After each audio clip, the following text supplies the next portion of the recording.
Olá pessoal, me chamo David Pereira, sou professor no Departamento de Transportes da Universidade Federal de Santa Maria e essa é a segunda parte, a segunda videoaula de um tema relativo a defeitos de pavimentos asfálticos, conteúdo integrante das disciplinas de infraestrutura de transportes e tópicos especiais em infraestrutura rodoviária. E vamos então dar continuidade trabalhando os afundamentos, as ondulações e escorregamentos de massa asfáltica. Bom, conforme vocês já viram na primeira parte, na primeira videoaula desse conteúdo, nós trabalhamos anteriormente as fissuras, né? As fissuras que poderiam ou não ter como elemento desencadeador desse problema a fadiga do pavimento. Então, observem as codificações, que eu já reforcei ser bastante interessante, mas hoje nós vamos trabalhar nessa videoaula os afundamentos, as ondulações e os escorregamentos de massa asfáltica. Esses três agrupamentos de defeitos que são super importantes, bastante presentes nas rodovias brasileiras. Essa aqui, conforme eu já havia mencionado para vocês, é a forma com que a gente tem num croquis, num esquema muito simples, assim, demonstrar a presença desses tipos específicos de defeitos. Conforme vocês podem verificar nas referências bibliográficas que eu aponto logo no início aqui, né, e que eu já mencionei na primeira videoaula, correto? Então nós passamos aos afundamentos, que podem ser de dois tipos, plásticos ou por consolidação, e eles ainda podem ser localizados ou em trilha de roda. Então nós vamos tentar verificar a diferença básica entre elas. Mas o que é importante para a gente é que esses afundamentos, eles têm uma flecha, certo? Deve ser medida, tem um equipamento, uma treliça específica para medir esses afundamentos, não é a melhor forma conforme está mostrado nessa figura, mas quando nós estudarmos a avaliação de pavimentos na determinação do índice de gravidade global, o IgG, nós vamos ver essa treliça e verificarmos como que ela faz essa avaliação da flecha do afundamento de roda. E nada mais é do quão profundo é esse sulco formado exatamente nos trilhos de roda, certo? Bom, então vamos entender o que é um afundamento plástico localizado. Ele é um afundamento porque ele tem uma depressão, um afundamento efetivo na linha ou na faixa de rolagem. Ele é localizado porque ele se encontra num ponto específico do pavimento. Existem algumas normas que colocam que ele é localizado quando ele tem um comprimento, né, uma extensão inferior a 6 metros, e compreendam a extensão como a distância longitudinal, início ao fim desse elemento, desse defeito, certo? E ele é dado como plástico, certo? Nessa foto ilustrativa aqui, porque há a caracterização de uma ruptura por cisalhamento de uma ou mais camadas estruturais do pavimento ou, eventualmente, até o próprio subleito, né? Que é a fundação do pavimento. E como é que a gente percebe isso? Pela elevação lateral de material, né, elevação lateral desse material, fazendo com que a gente verifique na prática que houve a formação de um plano de ruptura com deslocamento diferencial entre esses materiais, o que é característico lá quando vocês estudaram na disciplina de obras de terra, as rupturas por cisalhamento, certo? Então isso é o que caracteriza esse afundamento plástico. De novo, reforçando, ele é localizado porque ele é pontual no pavimento, certo? Ele tem uma extensão, em algumas normas a gente observa, menor do que 6 metros, e ele é plástico porque há a caracterização efetiva, certo? Do cisalhamento de uma ou mais camadas do pavimento, tá? Que pode ser eventualmente até o próprio subleito. Esse afundamento plástico ele também é chamado de borrachudo. E ele é caracterizado por uma ruptura por cisalhamento das camadas estruturais ou do subleito. E o que pode gerar essa ruptura por cisalhamento? Uma sobrecarga, eventualmente, pode gerar esse tipo de ruptura. E a perda da capacidade de suporte dessas camadas também, quer seja por saturação do solo, né, ou por uma perda de atrito interno, caracterizado, por exemplo, por um bombeamento de finos nas camadas granulares. Isso tudo pode gerar uma perda dessa capacidade de suporte do material. Calor excessivo, eventualmente, pode gerar um problema específico na camada asfáltica, tá? Gerando afundamentos plásticos. Tá? E é importante que a gente caracterize essa ruptura plástica pelo deslocamento diferencial entre as camadas, observando uma depressão onde eu tive o afundamento e um alteamento lateral lateralizado em relação a onde houve esse primeiro afundamento. E a solução é a gente realizar remendos que atinjam a camada que efetivamente rompeu, certo? E se nós tivermos uma deficiência de drenagem que gerou a saturação da camada, eventualmente de solo, a gente tem que providenciar a regularização dessa condição de drenagem do pavimento. Certo? Então a gente tem aqui um local onde tinha afundamento plástico, sofrendo aqui a restauração dele, a correção do problema a partir de um remendo que é feito na estrutura do pavimento. Nós vamos escavando até encontrarmos a camada que efetivamente rompeu. E ao encontrar essa camada que efetivamente rompeu, né, nesse caso aqui, observa-se a presença de água lá, ó, então a gente tem que corrigir. Aqui já tem uma abertura de dreno, né, para drenar essa água, para evitar que isso venha a ocorrer novamente, mesmo posterior à execução desse remendo profundo. Por que ele é remendo profundo? Porque ele avançou a profundidade superior ao revestimento asfáltico, certo? Depois que a gente chega nessa camada, a gente recompacta essa camada, retirando a água em excesso, obviamente, e vem recompondo as camadas do pavimento até chegar, que é aqui a camada de base, até chegarmos na camada de revestimento, fazendo efetivamente a correção desse problema, certo? Aqui nessa outra imagem, vocês observam, sobretudo nessa região onde está apontando aqui, um afundamento que é localizado, uma vez que a gente observa num ponto específico esse afundamento, mas, diferente daquele anterior que a gente viu, ele é por consolidação. Por que ele é por consolidação? Porque a gente não observa lateralmente a formação de uma elevação. Então, ele é por consolidação porque houve apenas uma densificação maior dos materiais constituintes da camada do pavimento nesse ponto. Aumentando a densificação, os materiais se acomodam, eles ficam mais compactos, e com isso a gente observa lá na superfície uma certa depressão, ou, que o próprio nome diz, afundamento. Certo? Então, nesse caso específico, por consolidação, há uma sobredensificação e não ocorre, portanto, o problema de ruptura por cisalhamento de uma ou mais camadas do pavimento. Tá? E como é que a gente observa isso? Quando não tem esse alteamento lateral, que era característico da condição anterior. Tá? Então, isso aqui a gente observa, geralmente está associado à deficiência de compactação. Certo? Eventualmente, quando o tráfego é mais intenso, né, a gente até pode observar em alguns casos essa formação de afundamento por consolidação. Tá? E ele ocorre, conforme a gente já tinha visto, até pelas fissuras transversais, na parte 1, sobre defeitos de pavimentos. Eles ocorrem também sobre bueiros e encontro de pontes e obras de artes especiais, em função de um receio que se tem de compactar essas regiões com receio de se danificar nessa compactação mais enérgica, tanto os bueiros como as obras de arte. E a solução que a gente tem é monitorar constantemente esses afundamentos por consolidação e, eventualmente, ir lá e recompor superficialmente. Daí a gente faz isso basicamente no revestimento asfáltico, né, a fim de acabar, de neutralizar a presença dessas depressões.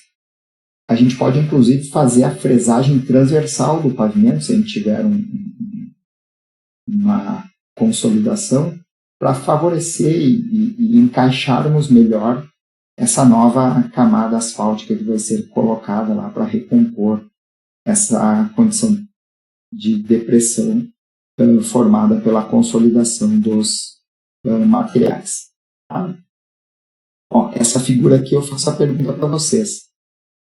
Nessa região em que eu aponto aqui, há um afundamento. Primeiro, ele é localizado porque ele está nessa região específica aqui do pavimento. Agora eu pergunto, ele é plástico ou por consolidação? Nesse caso aqui, pela inflexão que a gente observa na imagem, né, não é uma imagem melhor, a gente não tem essa visão tridimensional, mas a gente consegue visualizar uma certa inflexão na pintura de demarcação viária aqui. E isso demonstra que houve um certo alteamento lateral. Então, consequentemente, há a ruptura de uma ou mais camadas do pavimento. Nesse caso, é um afundamento plástico. Certo? Aqui, ó, nessa imagem aqui do encontro de ponte, essa imagem aqui mostra uma certa fissura transversal e uma certa depressão aqui. Certamente esse aqui é um afundamento localizado, que é o encontro da ponte, e ele é por consolidação, por um receio que se tinha ao se executar a compactação nesse encontro de ponte. Tá bom? Aqui fica mais fácil observar. Eles são localizados, aqui a gente tem um afundamento localizado, ali a gente tem outro afundamento localizado, mas eles são plásticos, porque há um certo alteamento lateral proveniente dessa movimentação diferencial entre as camadas que cisalharam. Há a formação de um plano de ruptura em que há o deslocamento diferencial entre esses materiais rompidos nesse plano de ruptura. Esse aqui é um afundamento que não é localizado. Ele é em trilha. Dá bem para ver, né? Esse aqui, ó, dá para ver, inclusive, em cada uma das trilhas, a trilha de roda externa e a trilha de roda interna, a presença de um limite, né, entre um rodado e outro de um semi-eixo. Por exemplo, um eixo simples de roda simples. Para cada semi-eixo, dá para verificar nitidamente aonde é que passam os rodados. Né? Então, esse aqui é um afundamento em trilha, dá para verificar, porque não é pontual, olha só, observe, ele é longitudinalmente está presente em uma extensão bastante significativa da faixa de rolagem, e ele é plástico porque há o alteamento lateral, como a gente consegue observar. Certo? Atualmente, o que se pretende com a introdução do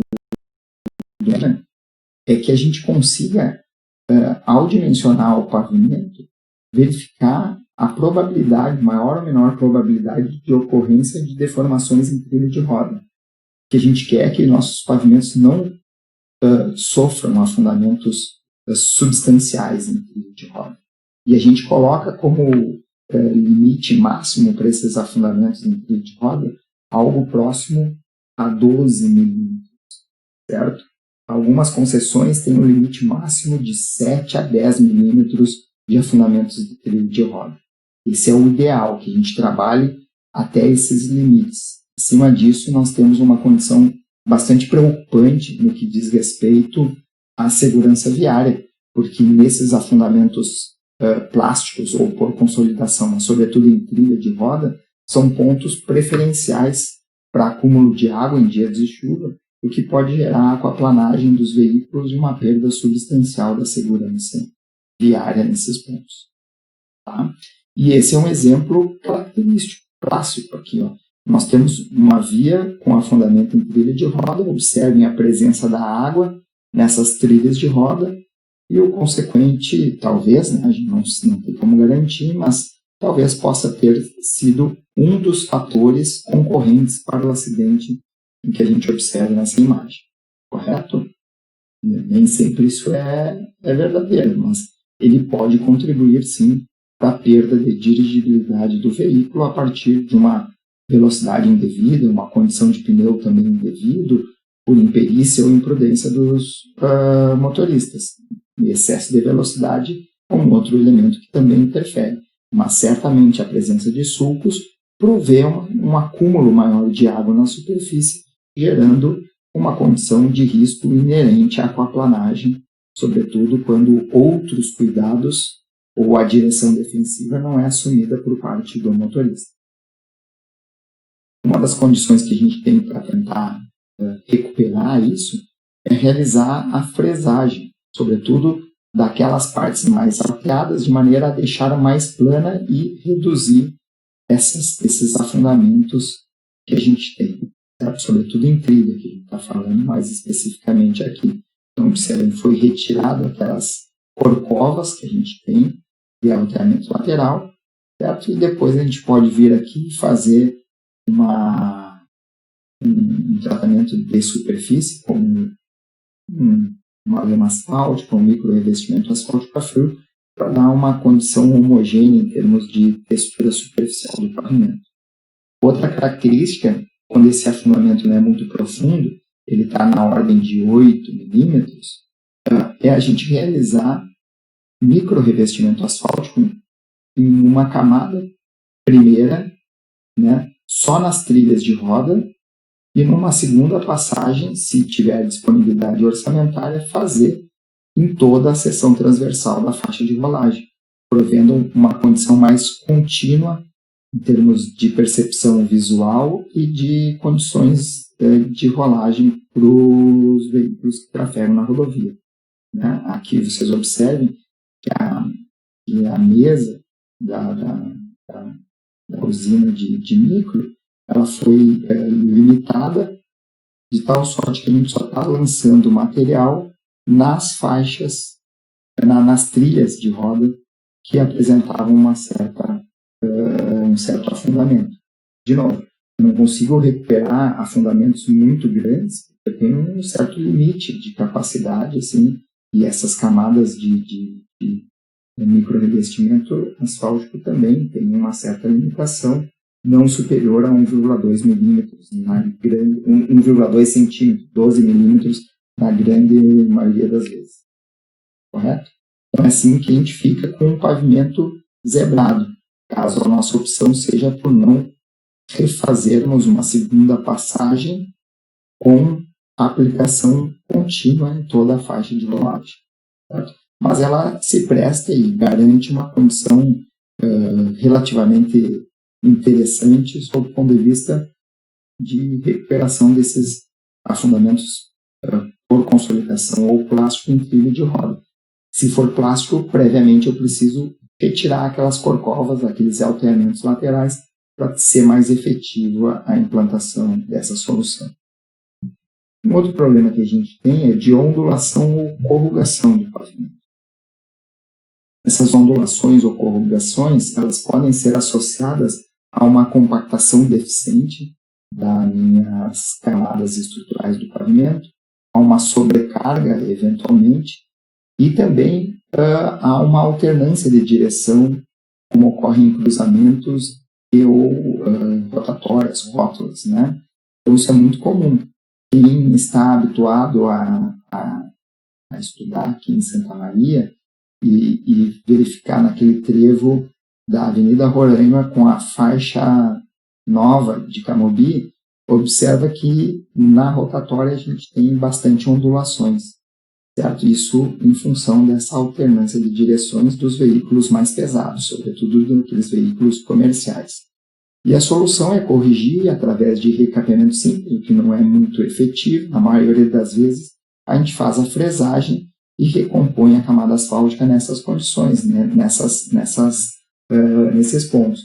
Também a gente deve levar em consideração, eventualmente, a utilização de CAPs nessas misturas asfálticas com menor tendência a esse tipo de problema, a essa recorrência de problemas em termos de ondulações. Tá? E se tiver origem estrutural em função da sobrecarga do tráfego, nós temos que efetivamente reestabelecer uma condição estrutural adequada àquele tráfego que nós vamos ter solicitante do pavimento. Tá bom? Aqui a gente observa, olha só, quem já andou numa rodovia, numa via não pavimentada, em que está apenas no solo, né? A gente observa aquela espécie de costela de costela de vaca, que a gente chama, né? É mais ou menos isso que ocorre em alguns casos, sobretudo pela deficiência de compactação ou deficiência estrutural. O próprio tráfego, ao solicitar, vai gerando ao longo do traçado da rodovia a compactação diferencial, né? Aqui fica bem compactado, mais adiante fica menos compactado, densificado, e isso vai gerando esses bumpingzinhos. E isso gera depois um problema bastante sério em termos de degradação e que pode ser verificado a partir da irregularidade longitudinal do pavimento, trazendo como consequência uma sensação de conforto menor para o usuário, mas também uma elevação substancial no consumo de combustível e na condição de emissão de gases poluentes. Tá? Então, isso é bastante interessante a gente perceber isso, porque traz uma consequência bastante prejudicial para a estrutura do pavimento. Um outro tipo de problema que a gente tem, bastante recorrente também, é o escorregamento da massa asfáltica. Nesse caso específico, a gente observa, de fato, um escorregamento apenas da massa asfáltica, apenas do material constituinte do revestimento de pavimentos asfálticos, certo? Nesses casos específicos, pessoal, nós temos como possíveis causas um calor excessivo, que provoca fluência no concreto asfáltico, e daí então nós podemos prever isso mediante a utilização de cimentos asfálticos e dosagens de concretos asfálticos menos suscetíveis a essa condição.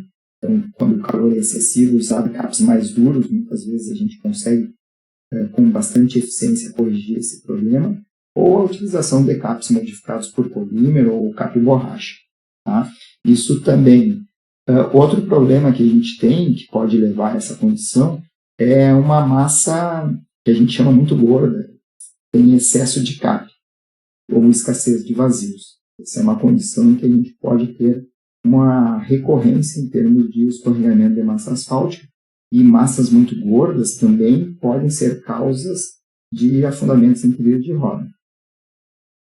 Então, empregos de CAPs muito móveis, conforme eu falei, e um outro detalhe importante é uma pintura de ligação inadequada.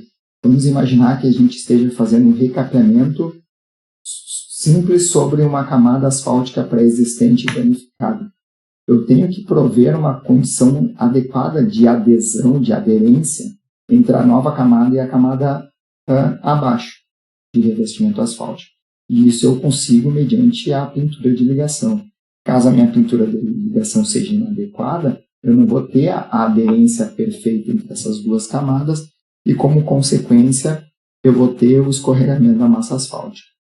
Como soluções para esses tipos de problemas, a gente pode ter a fresagem e restauração, né, do revestimento asfáltico, no caso dessas ondulações, empregos de CAPs mais duros, melhorar a dosagem do concreto asfáltico, né, e isso dá a possibilidade de empregos de pavimentos de concreto, no caso específico em que eu tenha uma condição de tráfego extremamente severa, ou onde eu tenha bastante alternância de direções, que esse escorregamento de massa asfáltica também se faz de maneira mais recorrente.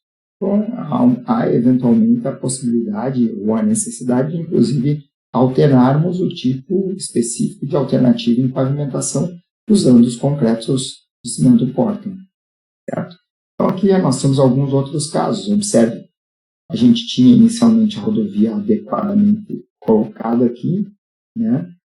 Tanto que ela tinha sido pintada, e depois, com o tempo e a solicitação, o calor agindo sobre a mistura asfáltica, o veículo passou e empurrou, deslocou ou fez escorregar efetivamente a massa asfáltica, como vocês observam nessa ilustração.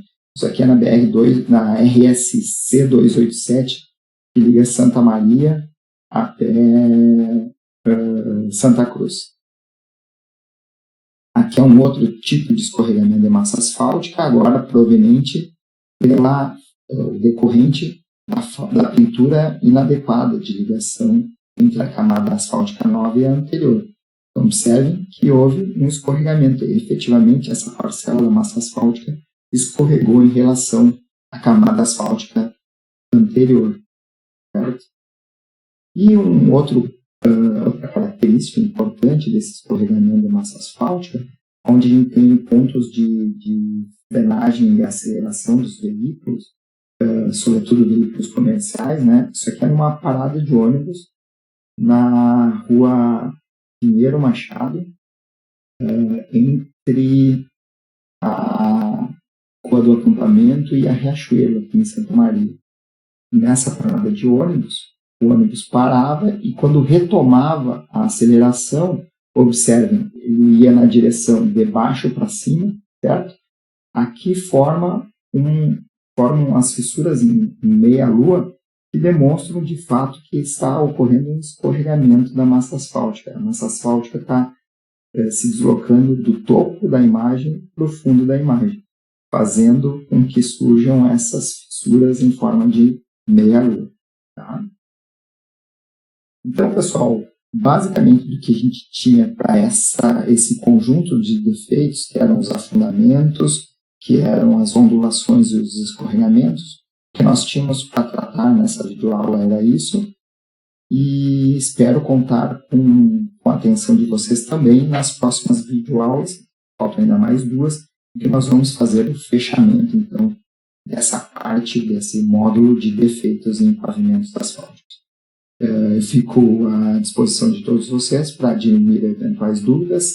Esse é meu e-mail e espero, conforme eu já falei, contar com a atenção de vocês nas próximas videoaulas, tá bom? Um grande abraço e fiquem bem.